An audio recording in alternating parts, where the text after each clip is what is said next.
PTI अॻवाननि चयो आहे त हुकूमत पारां गिरफ़्तारीअ वारो सिलसिलो हाणे रुकजण वारो नाहे। माण्हुनि जे ज़मीर खे ख़रीद कयो पियो वञे। लाहौर में प्रेस कॉन्फ्रेंस कंदे पीटीआई अॻवान असद उमर, शफ़क़त महमूद, अंदलीब अब्बास ऐं ॿियनि चयो त अवाम बंदि कमरनि में थियल फ़ैसिलनि खे क़बूल न कंदो। हुननि चयो त अवाम मुल्क ख़िलाफ़ साज़िश ते ॿाहिरि निकिरी आयो आहे। पंजाब में अवाम जे ॾढ सां ताक़तवर तबिके खां इक़्तिदार वापसि वरितो। तहरीक इंसाफ़ जे अॻवान जो चवणु हुयो त इलेक्शन कमीशन फॉरेन फंडिंग ते फ़ैसिलो सबूत ॾिसण खां सवाइ ई करे छॾियो। तहरीक इंसाफ़ ऐं फ़ौज में विछोटियूं पैदा करण वारी साज़िश कामयाब न थींदी।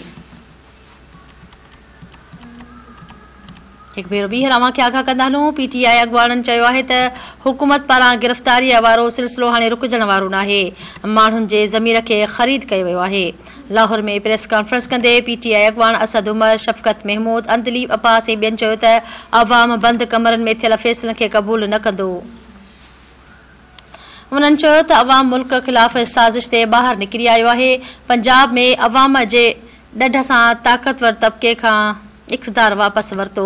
तहरीक इंसाफ़ जे अॻवान जो चवणु हुयो त इलेक्शन कमीशन फॉरेन फंडिंग ते फ़ैसिलो सबूत ॾिसण खां सवाइ ई करे छॾियो। तहरीक इंसाफ़ ऐं फ़ौज में विछोटियूं पैदा करण वारी साज़िश कामयाब न थींदी।